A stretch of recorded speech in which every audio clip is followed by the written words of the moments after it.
Hey everyone, this is Steve Schmid with Simple Pump Company. Today what I want to walk through is how to do some diagnosis on a situation where your pump isn't pumping water. Um, there's a pretty simple test that we can do that gives us a bit of insight into what might be the problem. So what we're going to do is we're going to go through that today. I like to call it the bag test, because what we're going to do is we're going to see what kind of air movement is happening when you're pumping the pump. So the first thing you're going to want to make sure of, and not everybody has that check valve engage kit, but in order to do this test, we are going to have to remove the check valve engage. You can see that this one is set up with a longer nipple to make it easier to fill a bucket and so forth, but we don't need to take the nipple off. We want to have something that we can tape that bag around if possible. So first we're going to go ahead and remove that check valve.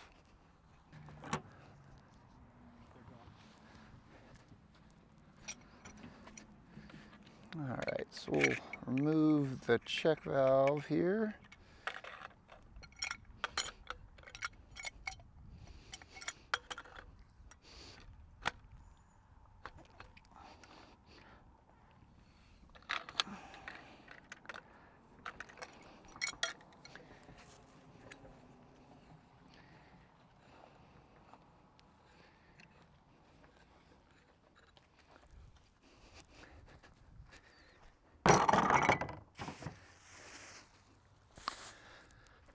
So now the next step is we want to secure this bag. Now we suggest that you use like a produce bag, something that's very loose and not a very rigid bag, very thin, because then this will allow us to really see what happens with the air while you're pumping. You're going to want to make sure the air is completely out of the bag, but you're also going to want to leave an amount here to be able to fill up.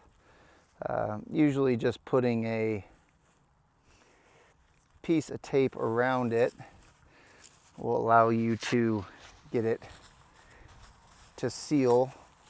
If it's not 100% sealed, it's not a huge deal. We just don't want the air escaping completely, just so we can see what happens with it. Okay, so in this scenario, three things are going to happen. Either that bag is going to completely fill up with air during a series of pumping, or what you're going to see is it fills up a little bit on the downstroke of the handle, and then it deflates on the upstroke of the handle. So basically the air is coming in and the air is coming back out. The third scenario is that it does absolutely nothing. What we'll do is we'll test this particular situation here. This pump is not working. So we'll start to pump and see what happens with the bag.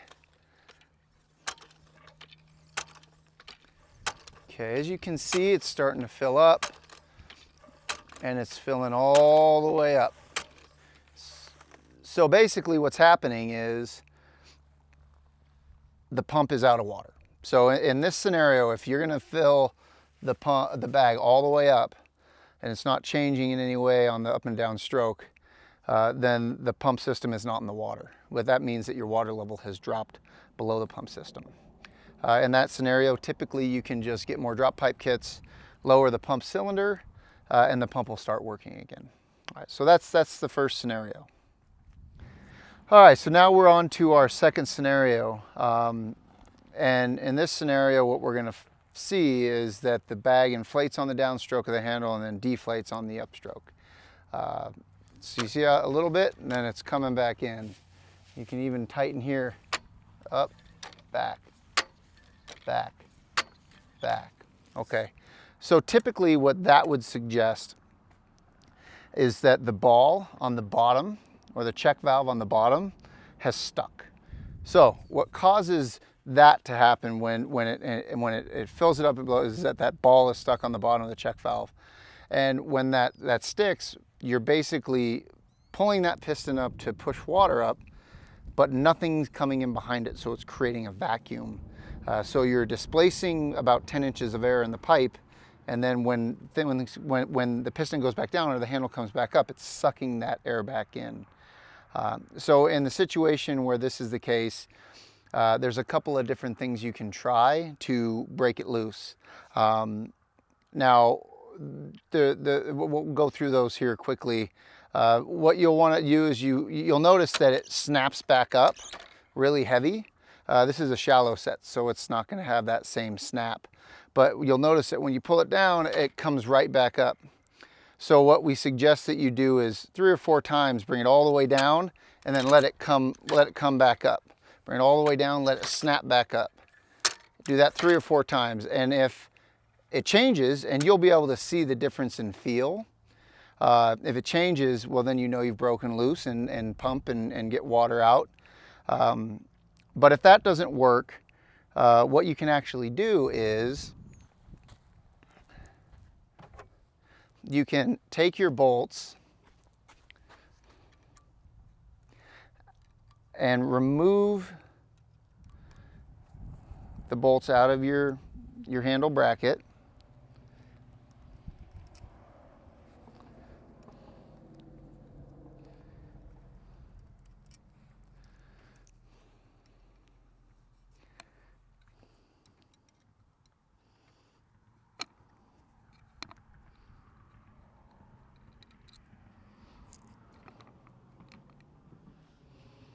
And you'll notice again that that drops, right? So now that piston has hit the ball that's on the bottom that's stuck. So what you can do is lift up a couple inches and drop it. A couple inches and drop it. A couple inches and drop it. Sometimes that will, because the piston's hitting that ball, it will break it loose. And you'll notice, because when it does break it loose, when you pick up, it doesn't suck it right back down very hard, and it feels different when you come up as well. And when it goes down, it kind of goes down slowly and in control, because that water has come up through that. Now, if neither of those two methods work, unfortunately, you're going to have to pull the pump and pull the cylinder apart and actually get that ball off. Now, what causes that is long periods of inactivity. So the minerals in your water, whether it be iron or calcium, are heavier than the water, so they drop all the way down. They sink to the bottom into that cylinder, and they fuse. They don't rust the stainless, but they fuse to the stainless on the ball and on the seat, and then they fuse together. So that ball is basically fused or stuck in that position, and it can't release. And if it can't release, new water can't get in, so you're never going to be able to pump water in that scenario. So if these two methods that we just tried don't work, then you'll have to pull your system and actually pull the cylinder apart. And typically, I mean, you can push the ball free with your finger, or sometimes you have to tap it with a hammer. Once it is free, you want to soak it in vinegar overnight and make sure you get all the minerals off the ball and the bottom seat, and then put it back in. Now the system is self-cleaning, so the intention is you use it a couple times a month. That ball is moving around, banging around, so if there's any deposits, they kind of get cleaned up. And that would keep that scenario from happening. All right, so now what we're going to do is we're going to walk through that final scenario where the bag really doesn't do anything. It's a little bit windy here, which makes it a little more difficult. But what we're going to do is just hold this tight and pump. As you can see, the bag really is not doing anything. There's no movement of air in or out of the bag. So in that scenario, typically what the issue is that one of the rods has either come unthreaded, so detached from one of the other rods, or in a rare situation where that epoxy bond has failed, it's pulled. The fiberglass rod is pulled out of that stainless steel end.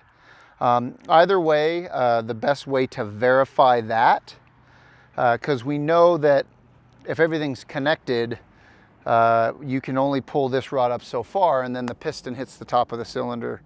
So what we'll do is remove this handle bracket, and we'll pull up on the rod. And if you can pull it up high enough to see one of the fiberglass rods, then you know that there's a disconnect.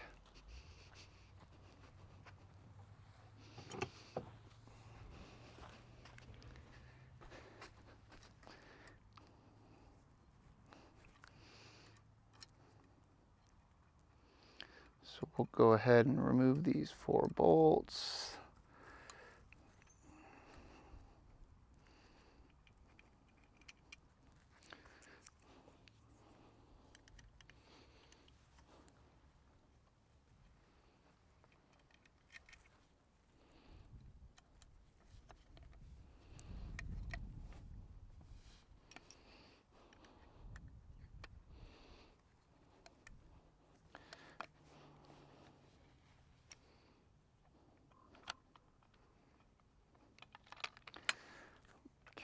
so now what we'll do is we'll lift this up.